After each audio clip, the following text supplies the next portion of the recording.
આગાહી આવી છે એના ઉપરની વાત કરીએ કે 20 અને જુલાઈ આસપાસ જે કહેવાય સામાન્ય વરસાદની આગાહી કરી છે અને ઓછા વરસાદની આગાહી કરી છે। પંચમહાલ અને મહીસાગરમાં જે કહેવાય કે વરસાદી વાતાવરણ બન્યું રહેશે એ અંગે જે કહેવાય કે હવામાન વૈજ્ઞાનિકની શું આગાહી છે, આવો સાંભળીએ। आज का जो फोरकास्ट है आने वाला अगले 7 दिन के लिए 20 जुलाई तक, इसमें हल्का से मध्यम बरसात का संभावना रहेगा अलग अलग स्थानों में। मेनली अभी जो अगले 2 दिन तो दक्षिण गुजरात की जो जिलाएं है इसमें बारिश रहेगा, हल्का से मध्यम बरसात।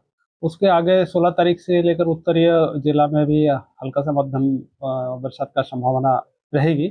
जिनके लिए भारी बरसात का कोई अभी संभावना नहीं है अगले 7 दिन तक। अभी तटीय क्षेत्र में जो पवन का दिशा है मेनली दक्षिण पश्चिम दिशा से पवन चलने का स्थिति बनी हुई है।